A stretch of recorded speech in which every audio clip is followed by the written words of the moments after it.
First of all, dear Anand Padwardhan and dear comrade Ramendran, Mash, Ramendran and Joshi Joseph is there. Dr. Sunil, so many known people and film activists and cultural activists people are there. We hope that more people will join with us. As you know, Anand Padwardhan is one of the India's best known and most outspoken documentary filmmakers.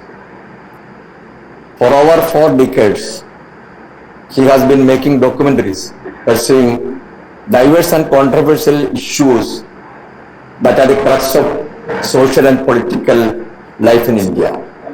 He was always very political, very consistent on searching the truth in front of us about the violence, about the Hindutva ideology, about the emergency, many things. So from his first film in 1974, Waves of Revolution on the JP movement that started in Bihar, to his latest film Reason, Padwardhan's films have sometimes spent years chronicling and collating evidence to its position. So he is not a filmmaker who is making a film all of a sudden like some pancake and giving to the paper. It's not like that. He's traveling and researching and finding truths without any prejudice. So he's putting all the whatever data he collected, finally editing it, and he's giving to us, see the truth, like that. So always from a fiercely independent point of view that questions the established socio-political narrative. Many of his films were at one time or another banned by the state television channels in India and the government of India or the state governments, and became the subject of litigation by Anand, who successfully challenged the censorship rulings in court. But he always fight with the authority, and people will be with him, and finally he will won the fight. So almost all his films that have been screened in international film festivals, that and has been awarded, and India also, even his banned films by the central government, that itself is getting awards from India government or state government. Anand, are you there? Anya. Yeah.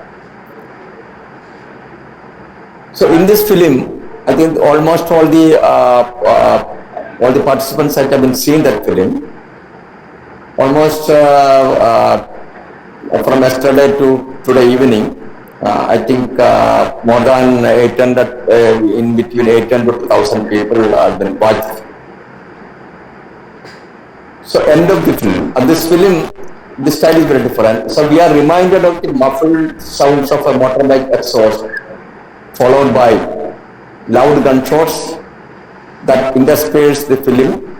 Padwardhan began filming what would later become Reason after the murder of Comrade Govind Pansari in 2015, which bore an uncanny resemblance to the 2013 killing of rationalist Narendra Dabholkar. During the course of the film, by the scholar M.M. Kalburgi and then Gauri Lingesh were murdered in an identical manner. Each of them died from gunshot wounds after being fired upon the unknown assassins riding motorbikes. That was an image always. So Reason traces the emergence of a majoritarian ideology by going back in time to the assassination of Mahatma Gandhi and observing the role of Hindutva formations in his death. The film unfolds in parallel segments that lay bare structures that underscore accounts of violence and hate in our nation today. And India, where Muslims are lynched, Dalits are flogged, and the saffron terror accused are acquitted honorably. That is what he is showing to us. So Reason is a film in one way. It's a step by step that it's an education into the socio-political geography of the subcontinent, which examines the long prevailing hegemonies that continue to concentrate power in the hands of a selected few. The film is dynamic in its approach as it shifts from being an observer at times to becoming participative and investigative at others, employing different narrative techniques to highlight the diverse perspective being shown.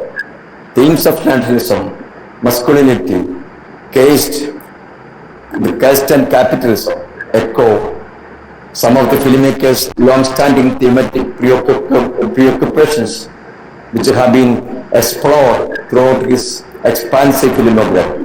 While obvious parallels can be drawn between Reason and the 1992 film Ramkena, The Name of Hope, on the Babri Masjid demolition, it is two of his earliest films that need to be revisited today in the context of contemporary India. So I think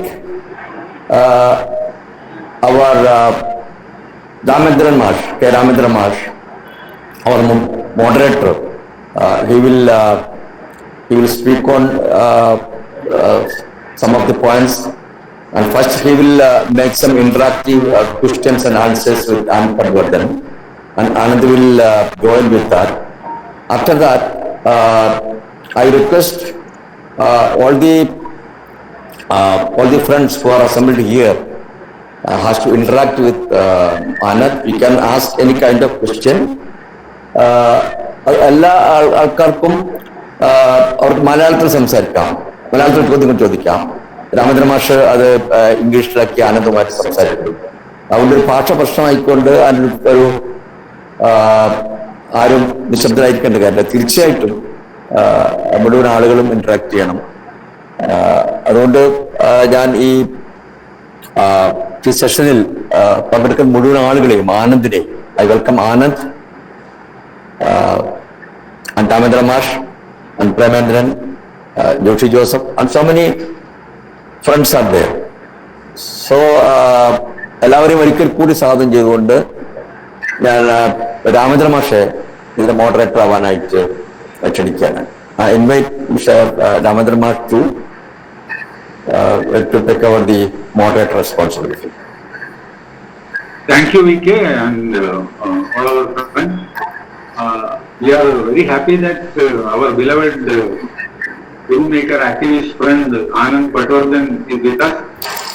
Most of you have seen Reason yesterday and today on the streaming platform, and this is an occasion to interact with him. It can be even very informal, so to speak. It can be a very interesting opportunity for many of us to talk with Padwardhan on this film as well as with other films which he has been making, which are his interventions in the socio-cultural and political milieu of contemporary India.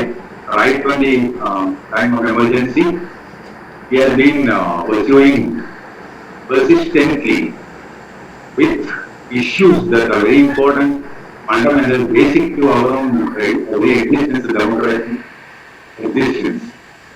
So let us make it an opportunity to interact with him.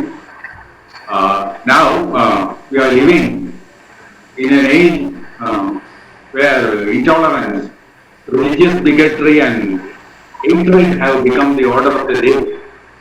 Democracy, secularism and other values enshrined in our constitution, they are all being systematically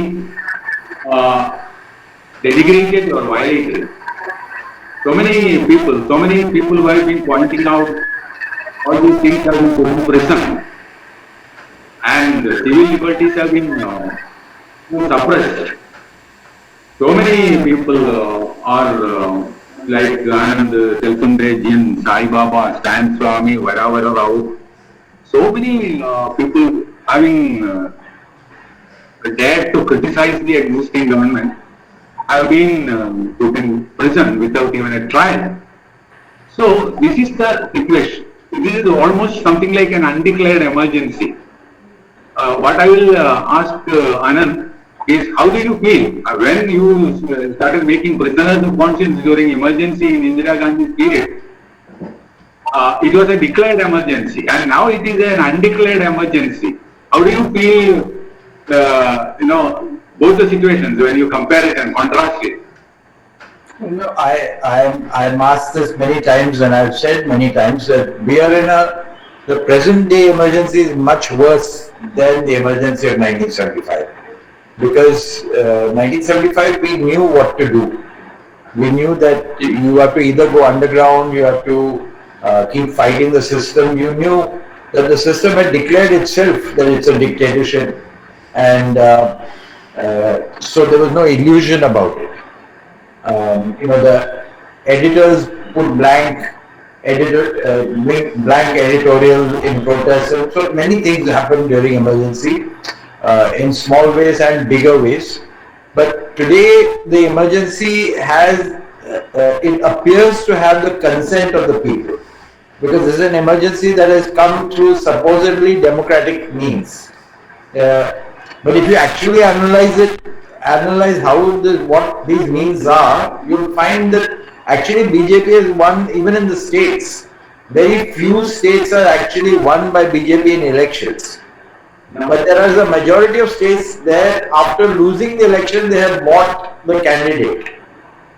So I can name Karnataka, Goa, Madhya Pradesh. There are so many elections which they lost, but then they overturned the people's mandate by nefarious means. That apart from the fact that in an election like Bihar, they have stolen the election. There were, people had been told that you have won. The RJD candidates and other left candidates had been told that they won a seat, and then at midnight they said, no, sorry, you lost by 50 votes. 50 votes, 70 votes. So all of this has been manipulated. So these are not free and fair elections, one thing. Secondly, even in the 2019 election, which apparently Modi won a landslide, how did it happen? We know, if you look at their own BJP messaging before the elections were about to begin, they had already circulated that they are losing that election, that something had to be done drastically to change the trend. And what was that thing that was done drastically? There was an attack in Pulwama. There was an attack in Pulwama and Kashmir in which 20 soldiers were killed.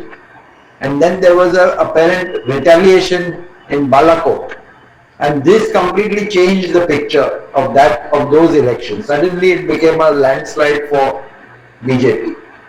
Now if you look at what happened in Pulwama, there are some clues. There is a man called, what is his name? He's a Sikh officer from, does anybody remember his name? The reason that I'm not remembering is the media has forgotten him already. They stopped talking about him. But there was a man who was with the intelligence forces, who was there at Afzal Guru's, before Afzal Guru was caught, he was with Afzal Guru. He had apparently tortured Afzal Guru in prison, and then Afzal Guru was discovered as a terrorist. Finally he was hung. This same man was at Pulwama, and this same man just before the last Delhi elections, he was coming to Delhi with militants. He was caught in Delhi ferrying militants from Kashmir, and apparently they were going to do a blast on Republic Day. So this man was put in jail, but then after that story has been hushed up. Whether he's put in jail or whether he's free or not, we don't know. Point is that there are many suspicious things that are happening in the country which people don't want to believe. And so I personally don't consider this to be a democratic government. It has come to power by, as I said, money power and actually cheating. This is my opinion. And the things that they are doing are far worse than the things that were done by Indira Gandhi during emergency. I opposed Indira Gandhi during emergency, so I'm not. We were underground. We were fighting the system. We did many things, and many people suffered during that period. Many people died. Many people were jailed. But But there was.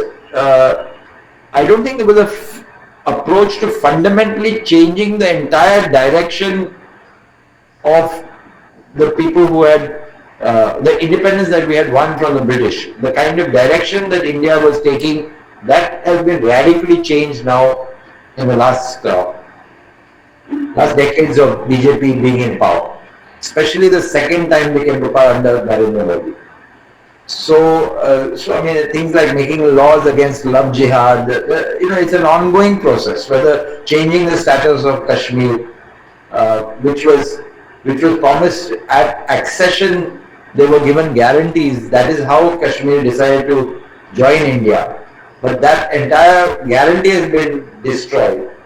So one after the other, there are fundamental changes going on, and we're watching it. Except finally, you cannot keep the lid forever. So here and there, we see the lid exploding. So it exploded during the attempt to when they brought a law against citizenship amendment, and there was widespread protest all over the country, starting from Delhi in Shaheen Bagh, but there became Shaheen Baghs all over the country of people protesting against Citizenship Amendment Act. And now we are seeing the farmers' movement, which is also blowing the lid off. So I think that they will because I'm an optimist, I believe that even though we are going through very dark times, this is not going to last forever. People will protest, they are doing it, and we have to be, part of the solution. There is an atmosphere of hatred that is spreading. And how can we manage things in such an atmosphere of hatred? How can we, put back the system on the rails? Yeah, since I'm assuming that most of the people on this webinar are from the left or progressive sections. Unfortunately, we talk to ourselves and we don't get, you're not going to get many BJP people or middle of the road people also to join such a seminar. But I think that it is useful even to talk amongst ourselves, because there are mistakes made by the left and progressive sections which have allowed this situation to become what it is. And so that if we understand what those mistakes are, then we won't repeat them. And I've always said that one biggest mistake is that the lack of attention given to cultural battle. Because the battle is not, today's revolution is not made by guns. That few Naxalites in the forest or a few people fighting with small weapons against a very sophisticated state, it's not going to succeed. You have to capture hearts and minds. You have to actually reach out to people, and you have a big challenge, because religion and religious forces, those who use the name of, I don't even call it religion. I don't consider BJP to be a religious party. They are a fascist party which is using religion. So those who use religion have an advantage because culturally they have huge assets. Every festival they can use, every religious god and goddess they can use. They can use immense resources for reaching out to people. While the progressive sections, we have to reinvent, what is the meaning of progressive culture, and we have to actually be able to spread that culture. So that is the challenge before us.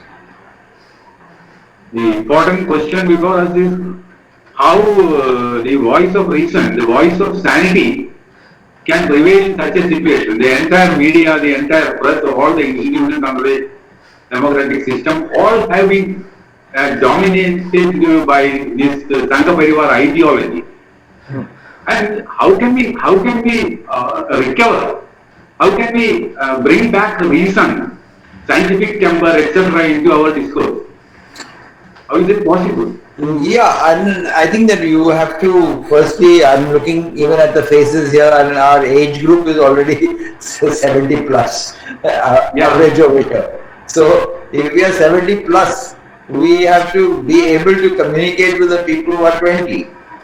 And that work RSS has done, because RSS takes people at the age of 6 and 8 and trains them. They build a cadre and they spread out doing that, while progressive movement have not built a cadre for a long time. And so that work has to be done at a very with very young people. Colleges are actually, even now, if you look at the protest movements in our country, it is being done through not just the farmers but also the students, but especially the students in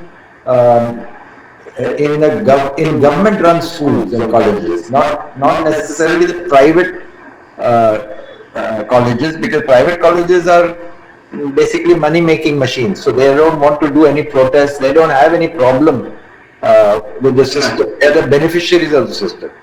So, but in the public universities, whether it's JNU or whether it's Hyderabad University or whether it's so many public institutions, students are speaking out and protesting, and they are suffering.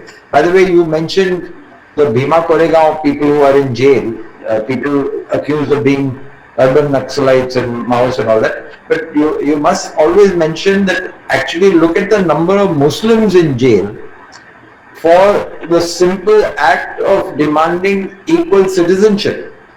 So, they turned that anti-citizenship act movement, they turned it into a riot in Delhi. They created a riot in Delhi, and then they proceeded to put in jail those people who had been protesting against the Citizenship Amendment Act. People like Umar Khalid and so many others, especially if they're Muslim. There are a few Hindus there also, but large amount of Muslims, and not enough people are speaking out about that. Just now I just made a 5-minute video on somebody by the name of Faisal Khan, who was arrested. Faisal Khan in 2011 started in India a version of the movement started by Khan Abdul Ghaffar Khan, the Frontier Gandhi, who was the greatest of non-violent freedom fighters. They're Pathan fighters in northwestern provinces, and they were the bravest of non-violent freedom fighters in our country. They faced British bullets and machine gun fire without retaliation. They went row after row, people were killed, and that happened, and not enough is talked about that. Anyway, Faisal revived a movement called Khudai Khidmatgar. Khudai Khidmatgar means servants of God. Bacha Khan and all were very religious. They were Muslims, but they interpreted their religion as something that had to be concerned with the good of everybody. It was not a exclusive type of religious movement. It was a movement that was fighting the British, fighting communal values, and so Faisal began a movement like that in India, and by now they have almost 50,000 members all over the country, and they have a rule. It's a multi-religious group. It has a lot of Muslims in it, but it has a rule that you have to have 35% non-Muslims in it. So there are many Hindus in it, there are many people from different religions, and they are all the time trying to create interfaith dialogue, going to making friends with temple priests and all of that. So recently, during this Braj, which is a kind of Hindu Krishna festival, Parikrama, which is a kind of going around in a tour of Mathura, which is supposed to be the birthplace of Krishna. By the way, just as they did Ram Janmabhoomi movement, their next target is Krishna Janmabhoomi. They are, BJP and others are building up slowly towards making a mass movement out of recovering the Krishna temple, because there also they will find some dispute with some mosque and create a national polarization. So Faisal and his team went, two Hindus, two Muslims, and they did this parikrama, this religious pilgrimage in Mathura. And everywhere they went, they were welcomed by the priests and everything. Because they talk, if you meet Faisal, you know, Faisal can quote from Ramayana, he can quote from Hindu scripture as well as Quran. So he's studied both. He knows what he's talking about. So he made friends with them. Then at the last, on the 29th of October, they reached a temple called Nand Baba temple, and there they made friends with the priest. They had prasad and everything. I mean, Faisal dresses, you can know he's a Muslim. He wears a Muslim cap and everything like that. So, but still there was a very friendly atmosphere. And then it came time for namaz. So he asked, "Can I go outside and then I'll come back?" So the temple priest said, "You do it right here in the compound, no problem." So they did namaz. There were two Muslims, as I said, and two were Hindus. They did namaz in the temple compound, and the friends, the other two Khudai Khidmatkar, on their phone camera, they captured that moment, and they captured the interaction with the priest and everything. They posted it on Facebook, and then that became viral. That became viral as an example of terrorism, that a Muslim is doing namaz in a Hindu temple. They completely misinterpreted and changed the whole idea of building communal friendship into a kind of a supposedly hate thing, and so he was put in jail. He's still in jail. So it's been more than a month now, almost a month, and bail was denied in Mathura. With UP is Yogi Adityanath government. So if anything can be worse than Modi and Amit Shah government, you can see it in UP, in Yogi Adityanath government. So they are. So it is a great danger. What can happen? I mean, I'm not as worried about the people who are accused of being Maoists.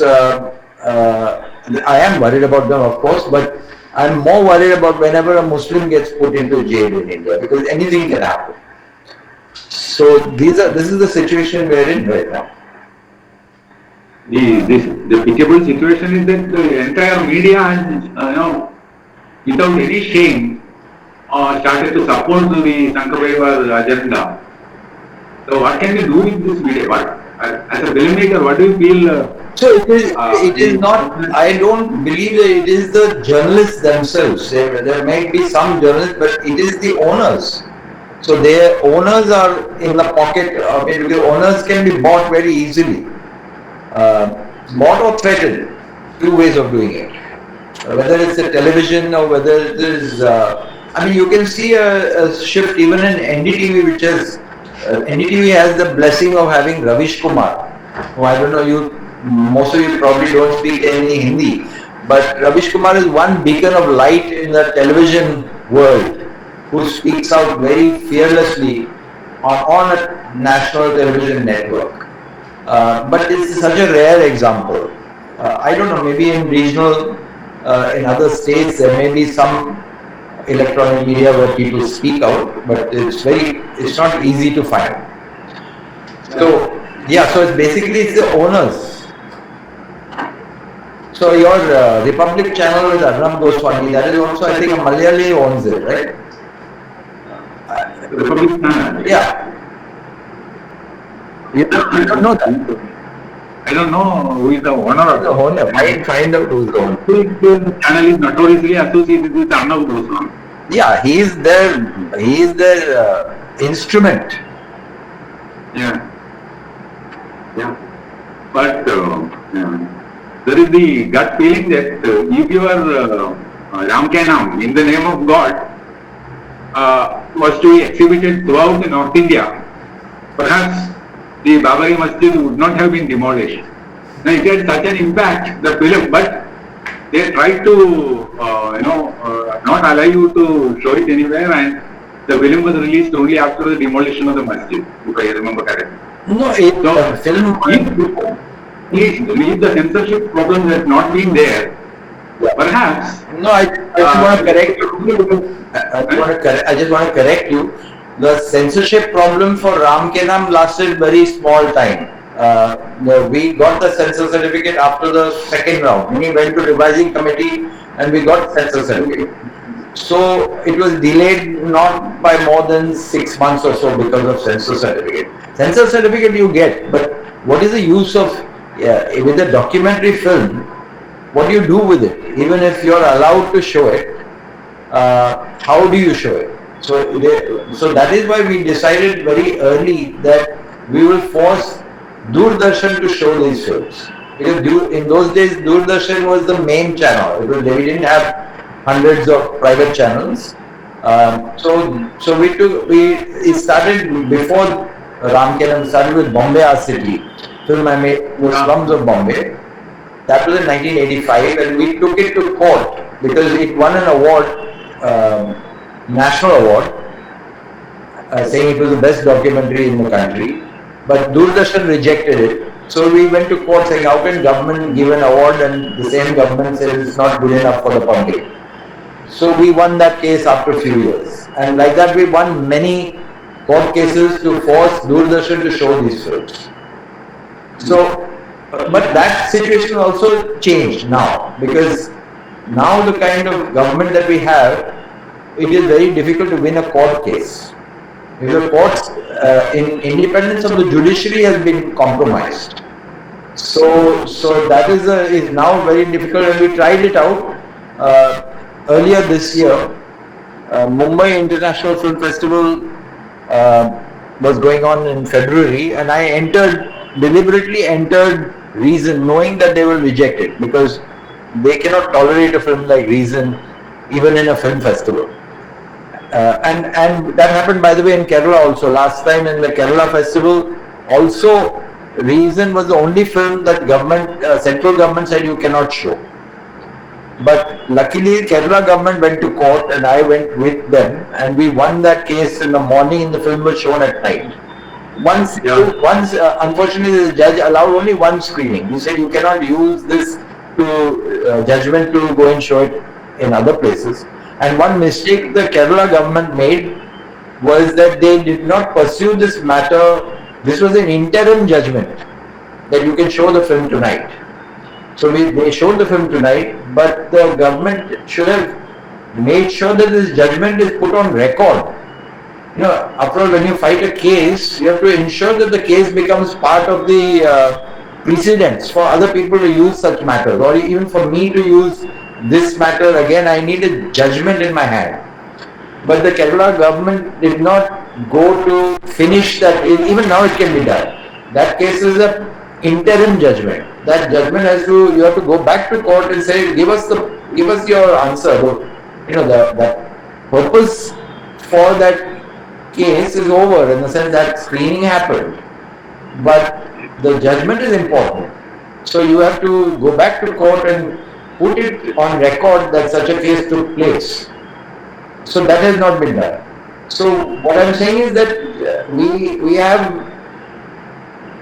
have to be very serious about the cultural attack. And wherever there is a progressive movement, they have to understand that cultural tools are the greatest tools in our hand. Ramakrishna ഇപ്പൊ ധാരാളം ആളുകളുടെ ചോദ്യങ്ങൾ വന്നുകൊണ്ടിരിക്കുകയാണ്. അപ്പൊ അവരിലേക്ക് പോയിട്ട് അവരിലേക്ക് പോയിട്ട് എന്താ പിടിയിരിക്കുന്നത്?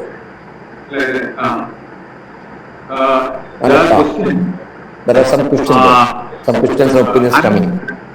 one M.N. Krishnan has asked, Patwardhan ji, you mentioned about the left and progressive groups also making mistakes. Do you consider the left has any time supported or cross-pedaled on non-Hindu fundamentalism? Once that my screen has suddenly changed. Let's have a look. I don't know why that is the case. That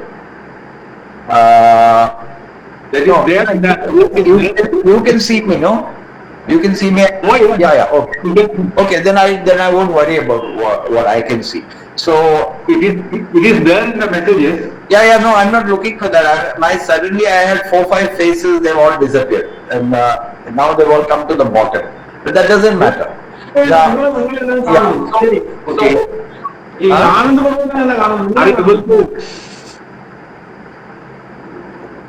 Are you able to see the...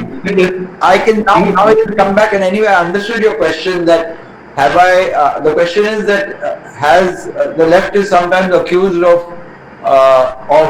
making mistakes, yeah. making mistakes in terms of Any time supported or cross-pedaled on non-Hindu fundamentalism? on non-Hindu fundamentals. See, this is a tricky question because tricky question is a tricky problem to solve, because if you identify that, let's take it make it concrete. Muslim community in India, which is about 14%. If you identify that they are the oppressed group, they are the targeted people in our country, not just in our country but in many countries, because they are demonized, they are always called terrorists, and they have to always prove that they are not terrorists, they have to always prove that they are nationalists, they have to prove that they believe in India and all of that, which others don't have to do. That part is not demanded from others. So if that is the case, then you have to look at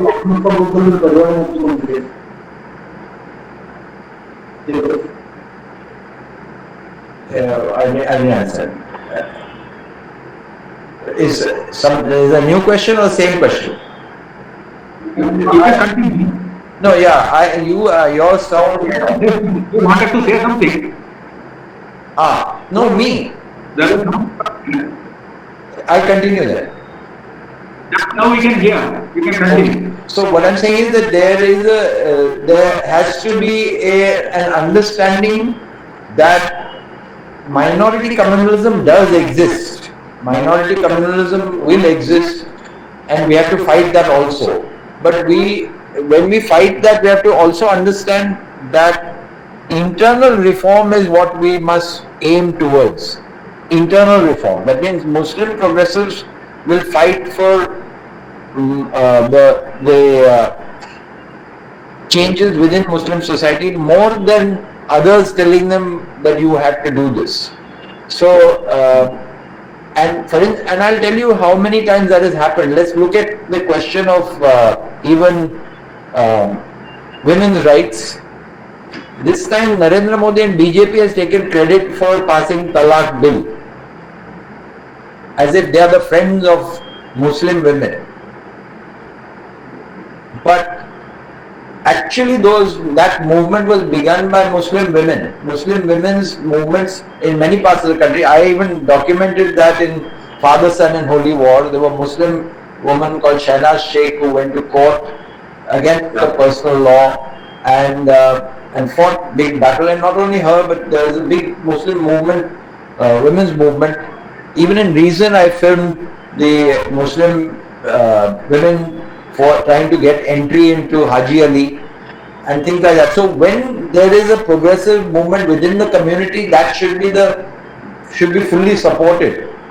At the same time, passing with a heavy hand kind of laws is problematic.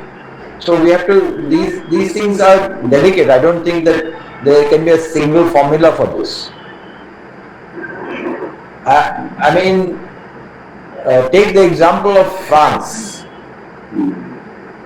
with these beheadings that took place, the killings that took place in France, because somebody made a cartoon of Prophet Muhammad, and a teacher was beheaded, and then 3 other people were killed in France. So that also, there was a large Muslims protest movement against those killings that is underreported.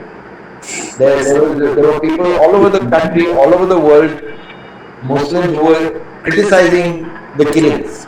But the French government's attitude was also not exactly what it should have been. They went in militant secularism. They projected those cartoons on a government buildings to as if to say we'll do what we like. You know, even if you kill some of us, it doesn't matter. We will stand for militant secularism. But this is a very complicated issue. I also believe in militant secularism, but I believe in increasing dialogue with the community rather than painting anybody as a demon or rather than making somebody an enemy. Here is a response from Venu Edakkayu. Thank you, Mr. Patwardhan, for this wonderful documentary. How do you manage to shoot these dangerous visuals? Some of the time I am not aware that it is dangerous. In a sense, it becomes dangerous because of the situation. And I try to take as much care as possible. I am not super brave. I am not trying to get into trouble. I take as much care as possible. If there's violence going on, I'll rather use a zoom lens than enter the picture to shoot the violence. Try to shoot it from far away. But sometimes you are not in control. So sometimes the situation becomes out of control without your knowing it, and at that time you have to take a very quick decision. And at that moment I decide that I'll at least film what is happening rather than that. And so there are those moments in the films, in many films, where you see some kind of dangerous situation. But again, the other thing that I wanted to say is that the danger faced by me as a filmmaker is minimal compared to the danger of the people that I'm filming, that they are already in that danger. So I go into a situation for a very short time, then I go out. I'm not in danger 24 hours. But the people whom I'm filming, many of them are in danger every minute. In the sequence in the Reason itself, in the press conference at Dhanadhan Samstha, you have been in a situation like that, and our listeners have put in his comment on that. Vijayan Punnathu, you are being threatened of dire consequences, but nonchalantly you are responding that.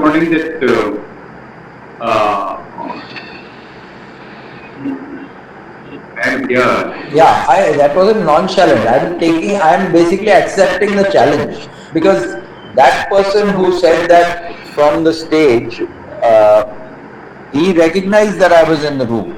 It is not that he didn't know what, he started talking about me as if I was not in the room, but because he wanted to actually threaten me. It was a way of giving a warning that your bones can be broken and that sort of thing.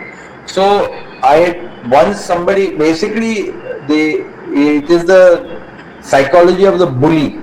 If you get bullied by them, they will become much worse. But if you stand up and say, what are you going to do? In front of all the press conference with all the cameras present, what can you do? Balachandran, she has asked, what can be the situation for political documentary if the current political scenario continues? What is the future of the political documents? Anytime there is repression, the art will flourish. Art will not disappear. Art, in the sense of protest art, will not only survive, it will flourish, because people will speak out and people will create their own work. So I think that the situation will not, you can ask in a country like Canada where things are better, how will you make an interesting film? And in fact, many of them go abroad to make films because they don't find the problems in their own country much enough. So, but here we don't have that problem. We have enough problems in real life. There is enough material to always keep doing your work. Giant TV has asked, how can we restore secular and democratic India? You are all asking the same question in different forms. Yeah. So I have to. I'm having trouble finding different ways of saying the same thing. So basically, how can you restore democratic India? Is one is to keep fighting every time you hear somebody say something stupid or something fascist. You can't let it. You can't be scared by it and keep quiet. You have to stand up immediately and confront it. And you have to confront it with facts. If you just confront it emotionally, that's not enough. One thing is that a lot of people are brought up on fake news today. Fake news, half the information that the younger generation has is just based on complete rubbish, complete nonsense, fake news. So it is easy to puncture that with facts, because that is something. As long as we have got the facts on our side, we must keep responding. Another one is that state terrorism is the trigger for all other so-called terrorism. What is your opinion? That's what they asked Vishnu. Yeah, that is correct. I mean, right now we are witnessing state terror. I mean, what should we do? Copy. Can we do it by non-violence? That is the rest of the question. Again, this is my personal view that we can perhaps only do it with non-violence. Because you give a weapon in the hands of your enemy when you use violence. You know that. Why is it easy for them to put people in the name of Bhima Koregaon in jail by calling them Maoists? And about 50% of those who they put in jail are not Maoists. They are human rights activists. Sudha Bhardwaj and so many others. They were lawyers and they were people, Stan Swami, all these people. There was a priest. There are people who are in jail.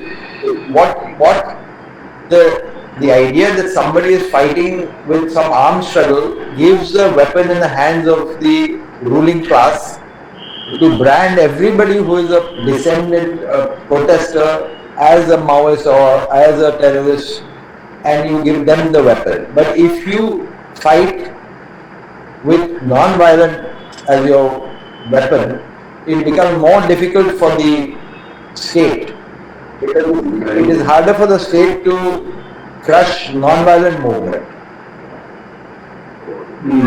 I mean, you see that sometimes the actual situation, some little bit of violence can happen from the crowd. I mean, like those people who were being stopped in Haryana from coming to Delhi, they threw the barricades into the river. You saw that on TV. So that kind of thing is I don't consider to be violence. That is a public anger that is emerging from the putting a lid on the people, crushing all dissent. So that will happen. But I'm saying as a policy, talking about armed struggle, I think personally I think it is stupid. Because you cannot challenge the state weaponry with some small weapons in your hand. One Elizabeth Burgess asked a question. Why did not the leftists condemn the ill-treatment of Kashmir Pandits by the Islamic terrorists?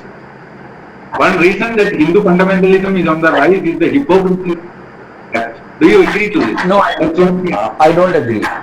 I don't agree that the left kept quiet about Kashmiri Pandits. I think there are examples when the left talked about the fact that firstly, if you look at the history of what happened to the Kashmiri Pandits, it's not the story that the BJP is telling us. For instance, when accession happened, Sheikh Abdullah was the great freedom fighter in Kashmir, great freedom fighter who was a part of the left movement. He did land reforms in Kashmir. He was a very popular leader. The mistake was made when Nehru put him in jail.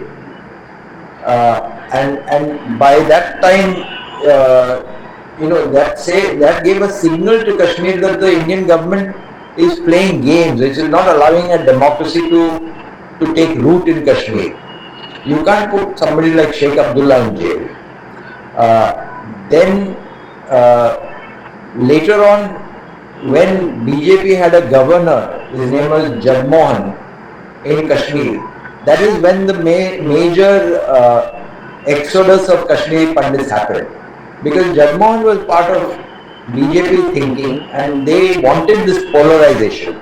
They wanted Kashmiri Pandits to get out and be look at what they did when the Kashmiri Pandits were brought to Delhi. They were kept in camps. Those camps are still there. They didn't get rehabilitated and they didn't get, what has the BJP government done for Kashmiri Pandits in real life? So all these things, this is basically kind of a whataboutery when they say, what did you do for Kashmiri Pandits? Every time I speak for Muslim somebody brings up this Kashmiri Pandit issue. But Kashmiri Pandits, they have a right to, and I think that sensible Kashmiris would welcome them back. Even now, I think the solution is through dialogue. The solution has to be multi-religious society. In fact, that is the difference between India and Pakistan in a way. That we chose to be a multicultural, multi-religious country. But that if now what with the BJP in power, they are trying to become exactly like Pakistan. They want to change the constitution. Or they don't even want to change the constitution. I correct myself. They want to ignore the constitution. They won't bother with the hard job of actually rewriting the constitution. They just keep it in a cupboard, lock it up, and do whatever they like. Yeah. One Jaimon Sunny has asked a question. What is your view about the Sabarimala women's entry controversy in Kerala? Yeah. So again, I think the left took a good stand at the time. They decided that they will support the court judgment and they will enforce that. They tried to do it. The other forces like Congress and others actually played a communal card. They tried to increase their vote share by pandering to Hindu sentiments. So in this situation, I think again, this is the problem is that you can't by rule change people's mindsets. It is going to be a slow process. It has to be an educational process, and that long-term cultural work, if you don't do, then you'll have to enact some kind of an ordinance to do it. Ordinance will not change people's minds and hearts. You have to do it through cultural work. Yes. Would you like to elaborate on the chapters of reason, where you have shown the film? How is it? How many people should have seen it? No, so what was the reach? Because it is a pretty long film.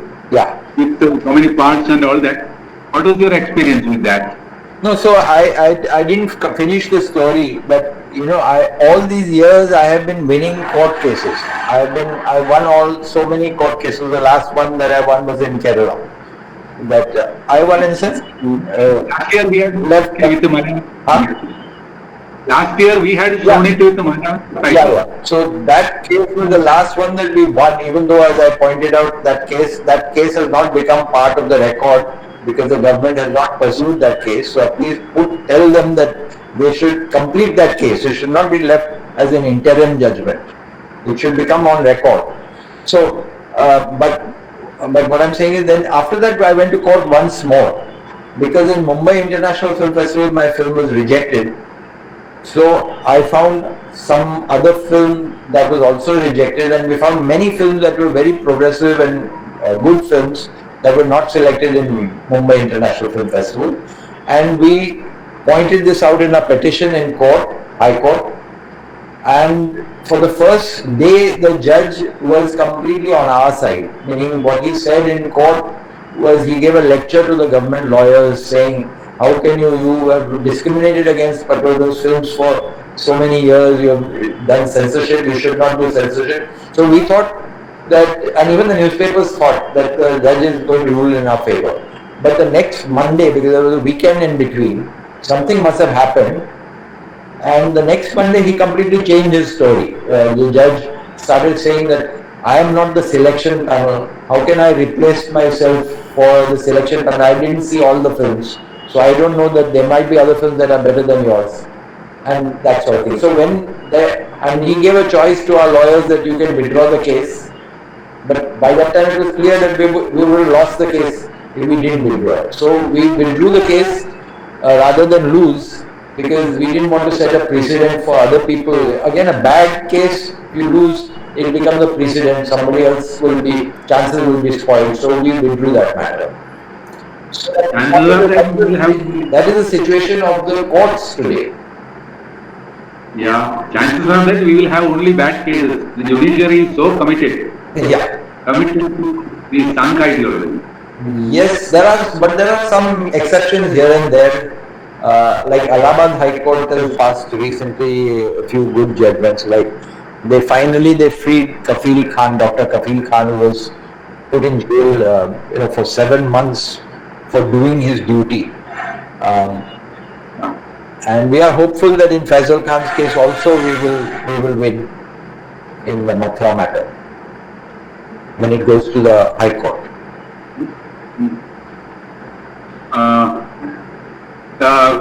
There is another question from Jinesh PK. When you are filming Ram Ke Naam, did you ever think that the very same front will rule the country for a decade by utilizing the Babri Masjid demolition as a golden opportunity? Yes, I was worried that day, because when I was filming was 1990. Babri Masjid was not demolished that day. Babri Masjid was attacked, but we were shocked that even that much had happened. And when I saw what was happening that day, I was worried that these forces, if they are left unchecked, then these forces will come to power. And slowly that happened again because of the failure of the so-called secular forces who were in power. Both supposedly in central government we had Congress rule, we had some other parties in power. This matter went on for many years in which there were different parties ruling, and yet finally we forced them to show the film on Doordarshan by court order, and not because Doordarshan themselves decided or the government themselves decided that this is a weapon in the hands of secular movement. If they had understood that this is a weapon in the hands of the secular movement, then they would have shown it 10 times on their own, make sure that everybody in our country saw Ramayana in those days, and that Ramayana TV serial helped to create the Babri Masjid demolition campaign. Because they used a cultural weapon.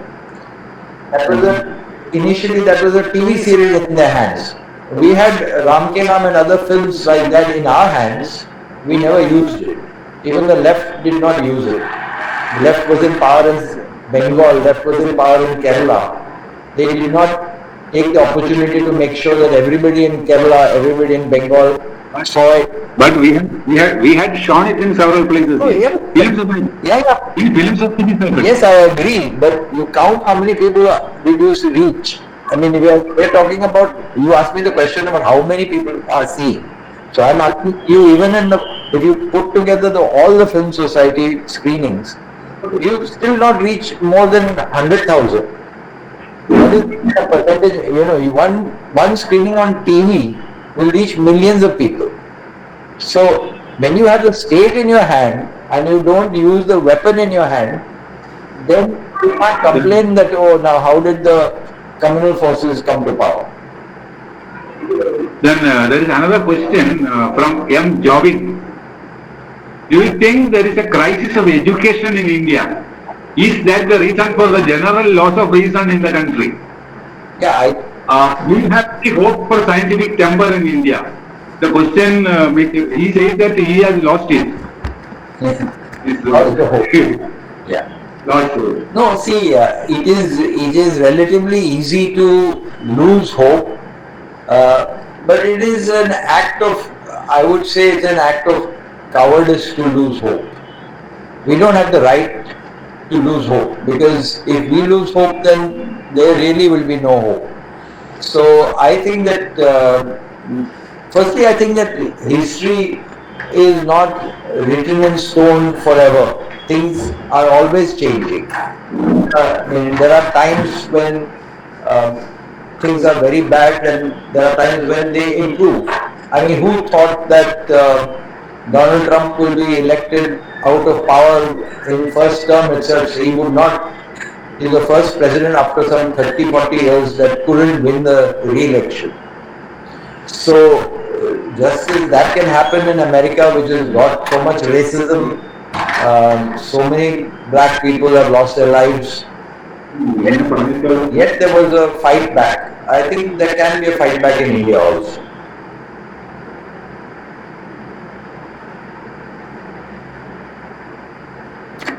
One Rajasam Saidik has asked a question that you have once posted in Facebook that we are now living under a Sharia version of Hindutva.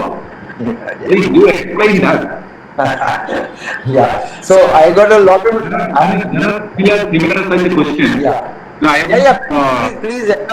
Those questions are important. The questions which are not the usual questions are important. I like to hear them and I like to talk about them, because after all, we are doing a dialogue. So it is useless to have a dialogue with everybody who agrees with everything. So it is important to talk about these things. And I wanted to point out that I got trolled. I'm so used to being trolled by Hindutva, but it doesn't affect me at all. In fact, I don't mind being trolled by Hindutva, because I can give my reply and I can do that. But when I get sometimes trolled by Muslims and sometimes I get trolled by Dalits, then it creates a, for me those are more difficult to deal with, because if anybody watches the body of my work, they would not conclude that I am an anti-Muslim or an anti-Dalit. But sometimes you get that kind of reaction, and I got that reaction because I wrote a long article about the Babri Masjid judgment. That I wrote a long article in the media as well as on Facebook denouncing the Babri Masjid judgment, and I concluded by saying that this is the Hindutva's attempt to change the Indian constitution and turn it into a version of Sharia. So I was trying to embarrass the Hindutva by saying, look at you are just imitating the people whom you think are your enemy. The Sharia as practiced in Pakistan, when I'm criticizing the Sharia, it is not the Sharia of Prophet Muhammad in 7th century that I'm talking about. I'm talking about the Sharia of Pakistan, where people were beheaded, where people were killed in the name of blasphemy. Christians are attacked, minorities are attacked, Shia Muslims are attacked, the Ahmadiyas are attacked, all in the name of religious law. And I'm making the comparison that the Hindutva forces, without saying so, are turning our constitution into a form of this religious law. And you can see it happening, not just, you can see what are they doing with the love jihad law. How can you have a love jihad law in India? How can you tell people that you can't marry the person that you want to marry in the name of a law?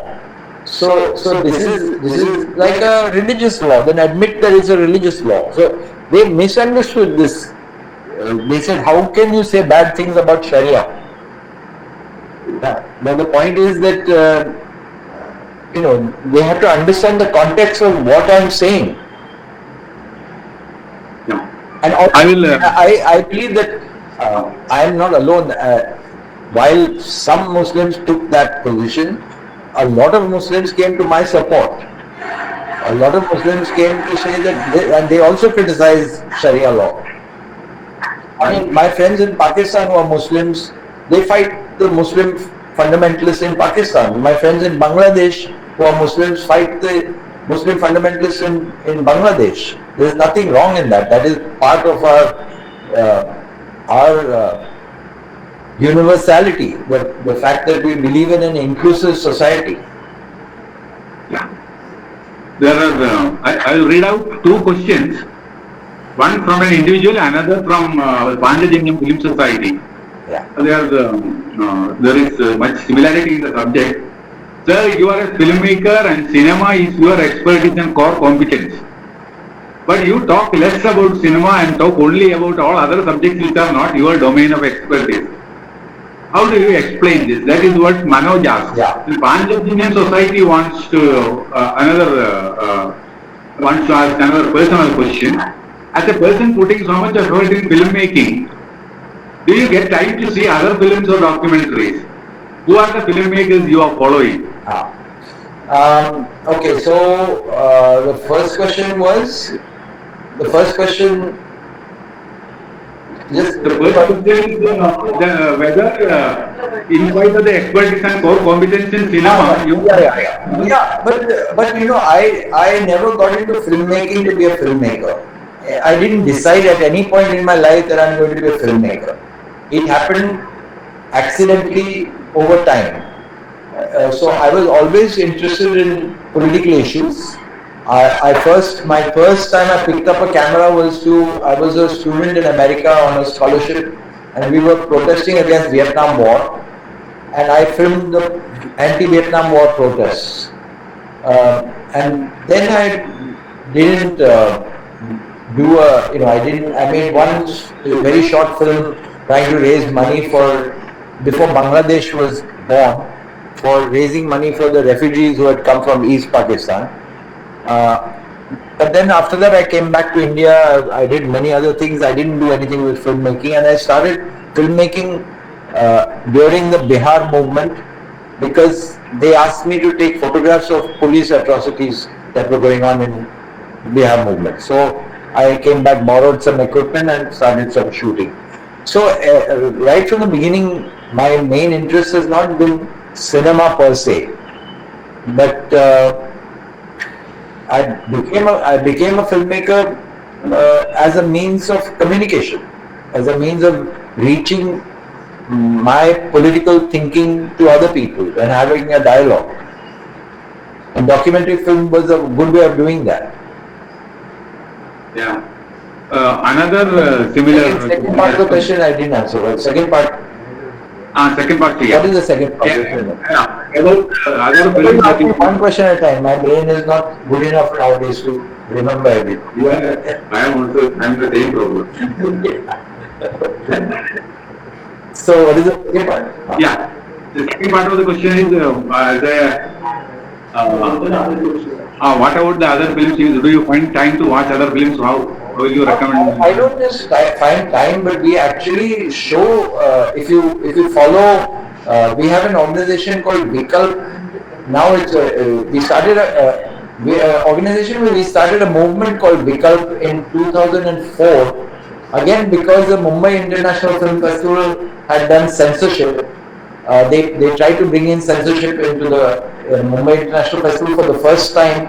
They said you need a censor certificate for entering the festival, and we decided to have a parallel festival, and we showed all the uncensored films in that parallel festival. And after that, we have continued since that time. Now it is now 16 years.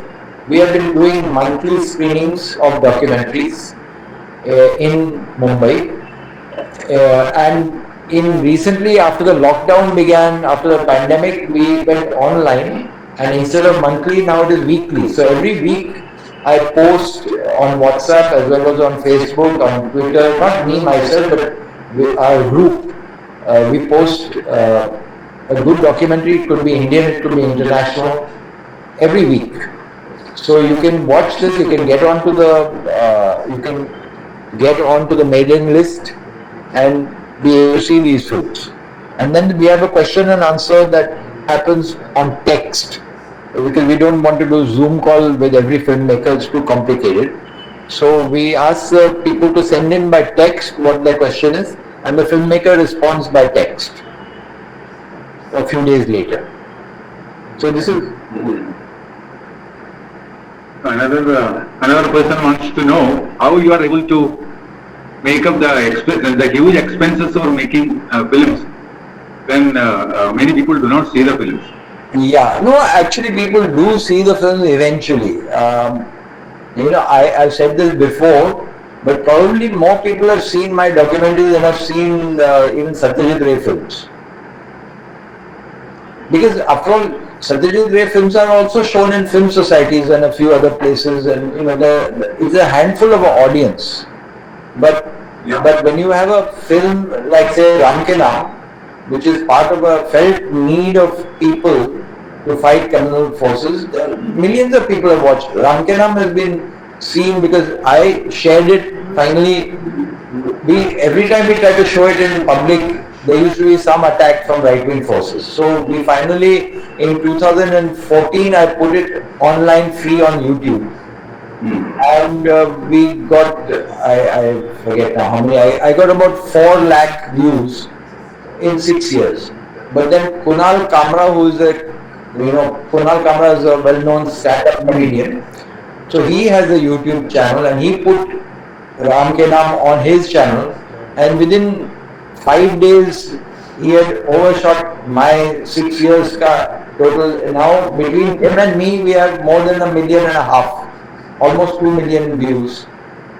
So you have to find some innovative way of getting viewership. Okay. Then Ramdas Kadavalu is a filmmaker and documentary maker. He has asked a question. You criticize the new educational policy. Can you elaborate your view? How much harmful it is for the democratic and federal structure of the country? I am going to bring my colleague Simantini Dhru to speak on this, because I am not an expert on the educational policy, but she is. So let her answer this question. Yeah, hello. The new education policy is in fact dismantling whatever little is left of the state apparatus, and while the state apparatus is already being weakened by the earlier laws, particularly the Right to Education Act, which is was seen as a revolutionary act, but it actually solidified the inequality and the multi-layered system that has existed in our country since several decades. What the new education policy has done is diluted even that weak act that we had in place. At the school level, they have a concept of the school complex, which is taking the diameter of primary schools, which was there in 1 kilometer from standard 1 to 5 to 10 kilometers, where there will be several different kind of schools, including a Anganwadi, in the diameter of 10 kilometers, composited as one school complex from Anganwadi to class 10 standard. And so we know that girls or people without any resources are not going to be able to now even have education till class 5. Then they have linked the skilling and labor to education by using public money. They are going to train children who are not going to learn, and because there are small schools, there are small number of children in each school and small number of teachers deputed in each school. So teachers do all sorts of other things as well as expected to teach, and so children who don't have formal language will not be able to learn properly. I don't know how much time I have. As far as the higher education is concerned, even when Congress was in power, it has been diluted by bringing the credit system to begin with, and then later on also privatizing it. As soon as the UPA first time came to power, they signed agreement at the WTO GATT conference in Doha, where they agreed that higher education will be tabled on the agenda, market agenda. So just as you run a bar or a restaurant or a shop, you can run a college. Today, if you have something like 3 lakh rupees, you can start a university, for example. So these acts have already come there. Many states, including Maharashtra, we have a private university act since the last Congress government was in power. There is no check on fees, even for middle class children. There are several laws that allow you to increase fees and take fees, and so there are several things. Taking education online, so making teachers redundant gradually, decreasing the quality of education. And education is not about learning from books and content of the books. It's about learning together. It's learning from each other about the challenges of life, and how to make society a better place to live. And so we have to reinvigorate the movement for common school system that many people think is a lost cause. But most, like for that matter, gender or caste system removal can be seen as a lost clause. So in fact, this is something that has to be strengthened, and one of the things that people can do, those who have children or grandchildren, by sending them to government schools, strengthening government school systems, supporting teachers rather than only criticizing them, demanding that universities shall never not be, the reservation provisions, for example, are activated only when you pass 12th standard. So if a Dalit child or a scheduled class child or a girl does not pass 8th standard even, how do you expect reservations to be useful at all? So the national education policy, these are the structural issues. As far as the Hindutva agenda, it is there everywhere. The national education policy in no way refers to our Indian constitution. It refers to the Millennium Development Goals that are there with the UN. So it has no commitment of any kind to the kind of welfare state or the the provisions of right to everyone. So you have to demand a school system that is there from early childhood, or in fact from 0 to 18 years, and public supported higher education system. These have to be movements that have to be fought for, and within that you have to fight about the issues about caste and Hindutva agenda. That will emerge automatically, but obviously it has to be spelled out much more today because of the kind of government we have in power. You should see everything together and not in bits and pieces, school separate, college separate, Hindutva agenda separate, teachers issue separate. You have to fight about everything together. At least have the worldview about that and communicate that. Thanks. Thank you. I thought better for you, expert talk about it than me, because my understanding is more simple than that. Not more simple in the sense, but what I understand from new education policy, or what the World Bank and all these people have been trying to impose for a long time since liberalization began, is basically privatization of everything. So whether it is in education, whether it's in healthcare, they are sacrificing the poor by privatization. So if you have privatization, you emphasis on privatized education, and you don't give money for public education, and same thing with health, you don't give money for healthcare to public hospitals, but you strengthen the private hospitals, then you get into a disaster like we are facing. We are facing these disasters, especially for the poor in our country, and they're being exposed to all this because there's no hospital care for the poor. Yeah. And there's no basic education for the poor. And one Jinesh has asked a question. Can the OTT platforms be good for exhibiting political films? And what is your view regarding the proposed law regarding OTT? I was going to say just now that obviously the government is scared of OTT platforms because they're trying to bring in laws that will allow them to control OTT platforms. And the government is so scared now, by the way, of even criticism, because in our country they've already controlled the media. Media is fully controlled, so you will hardly see any criticism of government from the media. But now there are some articles coming in foreign newspapers. The government wants to control that also. So they are telling the Indian people, don't report that. Don't report these foreign newspapers. They are throwing out correspondents. Places like Bloomberg, and there are many portals that have been shut down. And that's because they don't have tolerance for even minor criticism. So you know very well about the socio-political scenario in Kerala. According to you, what method we should have followed for screening the reason in Kerala? No, I am not really an expert on Kerala. I don't live there, so I cannot tell you. I don't know so many details.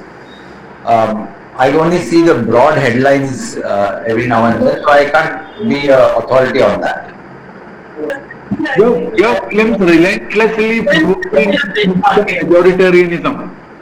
Pardon? Its emergence and how it spread Hindutva majoritarianism. Its emergence, how it spread its tentacles and its disastrous consequences on Indian politics. Would it be a skewed picture if you don't condemn the Muslim fundamentalists? Already you have I have answered this before, and I think that Muslim fundamentalism should be tackled, but the main people who should tackle that are Muslim rationalists or Muslim. They don't have to be. They can be religious Muslims also, but they can be religious Muslims who believe in inclusion. And I gave you the example of Faisal Khan and Khudai Khidmatgars who are fighting using. They know their Quran very well, and they have studied it, and they have a different interpretation of Quran than some of the fundamentalist forces do. Almost more than 1.5 hours. Mr. Anand spent a lot of time with us. Thank you very much. Seemantini Duru has put in her answer on a question on education. They can override some of the laws because there was an issue of federalism that was raised, and that's very pertinent. And some of the laws they are clearly going to be able to override, particularly about privatization of universities and things like that, but not each and every law. And so the state can intervene in lot of things by not following what the National Education Policy wants it to follow, because firstly it goes against the Right to Education Act, whatever bad that is in its current composition. So it is in fact an opportunity to strengthen what we have lost. You said that the changes in the Muslim community should come from within it. Usually leftists condemn Hindutva and Hindu fundamentalism, and that is good. I appreciate that. So why can't leftists condemn Islamic fundamentalism or fundamentalism of other religions? Isn't that hypocrisy? Yeah, so I have done it myself. In fact, we had a question earlier about people who are complaining that I use the word Sharia in a bad sense, that I talk about Sharia law and criticize the Sharia law and its use in Pakistan. And so I agree with you that fundamentalism, when it infringes on other people's rights, should be condemned. And fundamentalism, when it infringes on within their community, like if the Muslim fundamentalism are oppressing Muslim women, then Muslim women must be the main people who speak out. Of course, we will support it, but it should not be like Narendra Modi is the savior of Muslim women. You know, that kind of thing will alienate and polarize more. So you have to give the space for reform to happen, and that space for reform to happen occurs when a community feels secure.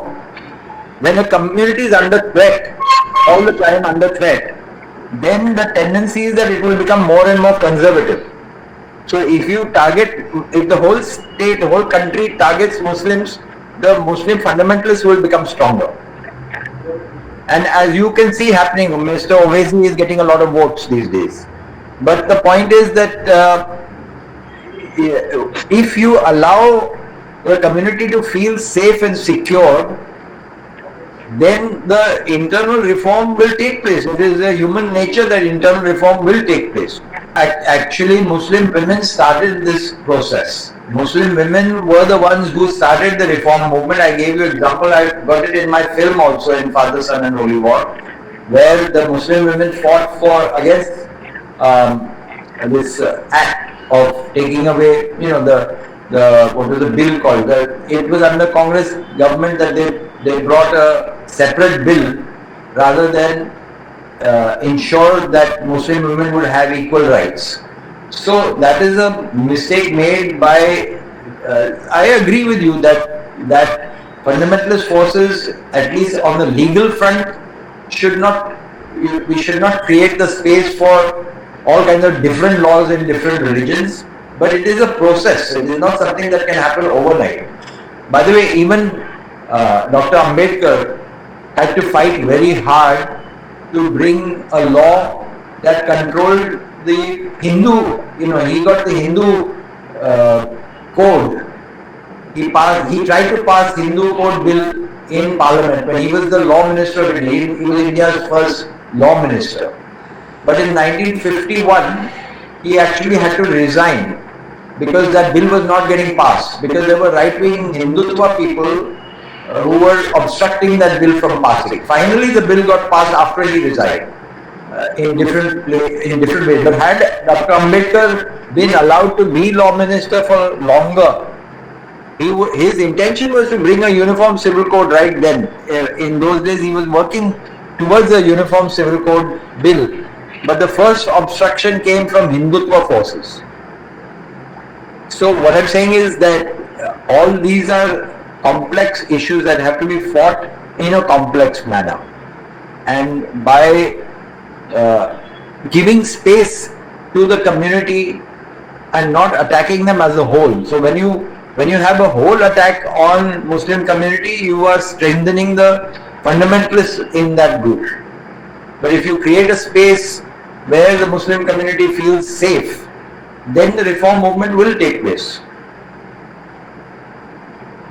And by the way, I also think that Islamic fundamentalism, as we see it today, the Islamic terror that we see today, is actually a creation of United States of America, Israel, and Saudi Arabia. They are geopolitical reasons why. I mean, the British did it. During independence struggle, they put Hindus against Muslims. They supported RSS and Hindu Mahasabha as well as Muslim League. And later on, the superpowers have used religion in different countries to make sure that they have a foothold and they can sell their weapons to every part of the world, to keep everybody in tension, sell their weapons, and then use religion wherever they feel like. They created Al-Qaeda to fight the communists in Afghanistan. They created, and out of that, by the way, Kashmir militancy also grew around the same time, because from Afghanistan they went to Kashmir also. So you have to see everything in a global perspective, and you see who is the father of the terrorism. The father of the terrorism are those who benefit from it. Who benefits from it? They are the geopolitical players and the arms dealers. Now, this is not understood by the people who criticize the religion, and this is not understood by even the people who become the terrorists, because they think that some of the religious gurus or mullahs told them to do this. Actually, they are the puppets of somebody else. So that process of explaining this to people has to be done in a systematic way. FFSI Regional Secretary Mr. Kaji Mohan Kumar to express vote of thanks, and he will conclude it. Kaji. So we are concluding. I think it was a very fine discussion, and our guest was so patient and spent much time to answer all the questions put to him by the audience. I thank you on behalf of the FFSI Kerala. I also thank Kamendran Master who moderated this session. And all the audiences who attended, I think there was more than 80 persons attended this session. I thank them all on behalf of FFSI Kerala. Thank you.